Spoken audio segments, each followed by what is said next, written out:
Coucou les loulous, bonsoir ou bonjour. Voilà, je suis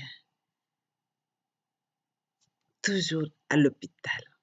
Mais ne vous faites pas de soucis, d'accord? Tati Djanga Djanga veut vraiment vous faire les comptes. Si vous avez promis, alors j'espère que vous avez été ça cette semaine pour que je puisse vous compter les comptes d'Afrique. Hein? Alors, suivez l'histoire. Aujourd'hui, j'aimerais d'abord savoir si vous avez été sage à l'école avec vos profs, vos maîtres et vos maîtresses, ainsi qu'à la maison avec vos parents, maman et papa. Voilà. Mais je vous fais confiance, je sais que vraiment vous êtes sage. Voilà. Aujourd'hui, nous allons raconter la célèbre histoire de la cuillère cassée. L'histoire d'un enfant maltraité par sa marâtre qui trouvait le bonheur dans la forêt. Angengelaye Ayese. Angengelaye, il était une fois. C'est un petit garçon qui vivait avec son papa et sa marâtre. Cette dernière avait une fille, c'est-à-dire la demi-sœur de l'orphelin. Sa mère était morte et il vivait vraiment malheureux, bien qu'ayant encore son papa. Un jour, sa marâtre l'envoya à la rivière faire la vaisselle. Et ce dernier eut la malchance de casser une cuillère sans le vouloir.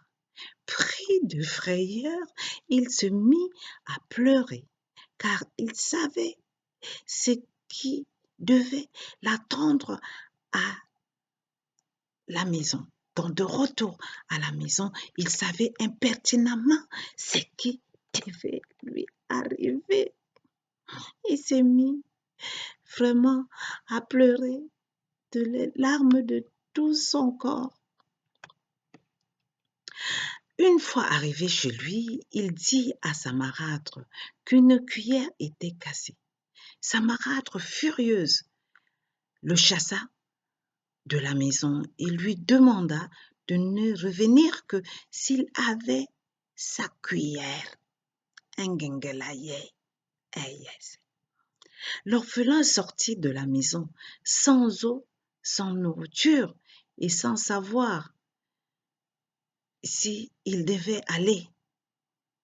Et il se dirigea vers la forêt, marcha des jours et des nuits, mangea ce qu'il trouvait. Il ne dormait presque pas. Un jour, en marchant, il vit une maison au loin dans la forêt et il décida de s'y rendre. Il marcha encore pendant un certain temps jusqu'à cette maison. Suivez l'histoire, les loulous. Il y entra, vit une femme toute sale, la salua et lui demanda s'il pouvait se poser là. Et la vieille dame, éberluée et surprise, en même temps, lui demanda ce qu'il faisait là dans cette forêt tout seul. Tout en pleurant, le garçon lui raconta son histoire. La femme le prit par la main et essaya de le calmer. Elle lui donna ce qu'elle avait comme nourriture et la pauvre, sans trop de choix, mangea avec appétit. Le garçon lui demanda par la suite s'il pouvait aller lui chercher de l'eau à boire à la rivière. La vieille dame lui dit oui. Il le prit donc une calebasse. Une calebasse, c'est des jarres de marmite en Afrique qui sert à mettre de l'eau. Et quand on met de l'eau dedans, elle est très, très, très fraîche. Donc, il a pris cette calebasse et se rendit à la rivière. Il revient avec la calebasse pleine d'eau, presque potable, presque propre. Par la suite, il balaya la maison de la femme, fit à manger, lui lava les pieds. Bref, il essayait de mettre la maison de la vieille dame en état. Suivez l'histoire, les loulous. Suivez l'histoire. Après s'être assez reposé, vient le temps de partir car il fallait bien trouver sa cuillère. L'orphelin se leva, dit au revoir à la vieille dame. Mais celle-ci le retient et lui donna certaines consignes. Lorsque tu marcheras à un certain moment, tu verras 6 boules. Ils ne voudront pas, il ne faudra pas que tu aies peur. Ok? Oui. Les 3 premiers te diront, prends-nous. Oui, prends-nous. Et les 3 autres te diront, ne nous prends pas, n'ose même pas de nous toucher. Ne nous prends pas, n'essaye même pas. Alors, c'est cela que tu feras, c'est cela que tu prendras. C'est que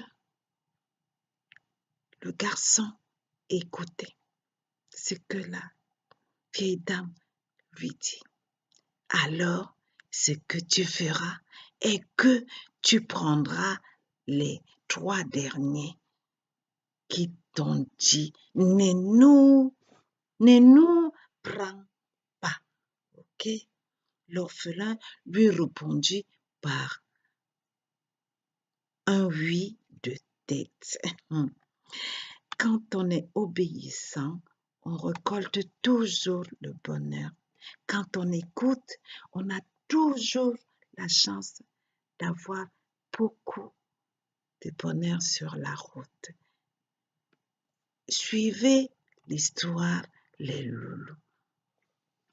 Il salua la dame et lui dit au revoir. Il sortit de la maison et se mit encore à marcher pendant des heures. Et il a tellement marché pendant des heures. Et puis, subitement, il vit les boules que la vieille dame lui avait dit.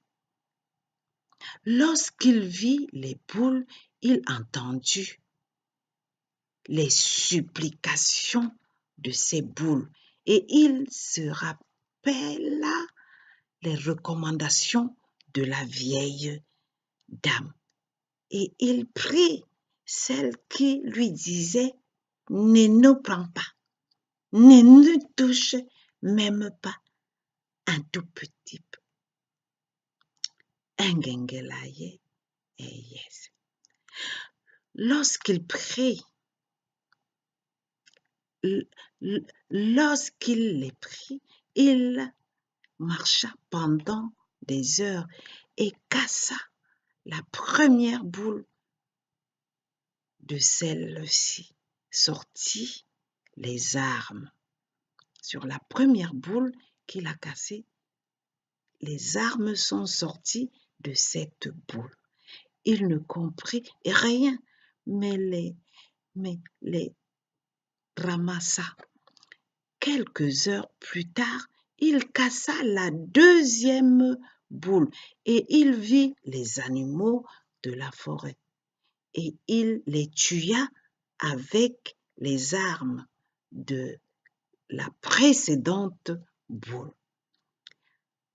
À quelques mètres de chez lui, il cassa la troisième boule.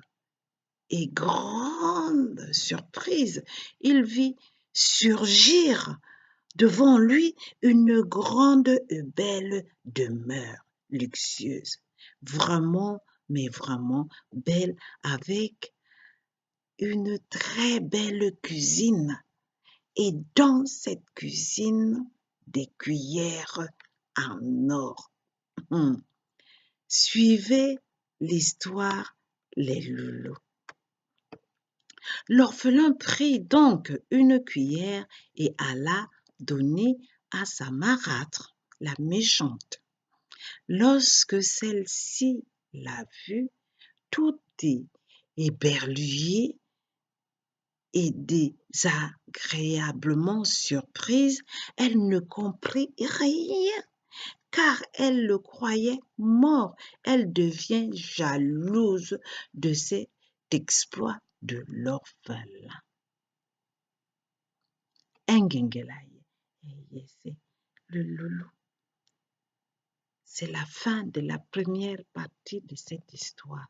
Si vous reprendrez l'histoire la prochaine fois. Si vous souhaitez une bonne nuit ou une bonne journée, quel qu'en soit le moment où vous regardez Tati Njanga Njanga, soyez sages, écoutez bien vos parents, écoutez bien vos pauvres, vos maîtres et vos maîtresses, parce que c'est eux qui vous conduisent sur le bon chemin. Et n'oubliez pas, si vous n'êtes pas sage, maman me le dira. D'accord? Je vous embrasse bien fort. Ah là là. Mais si vous dites que vraiment, ces lunettes, je vais les changer bientôt là. C'est terrible. Au revoir. Au revoir les loulous. Au revoir. Ah, les lunettes là, vraiment, c'est pas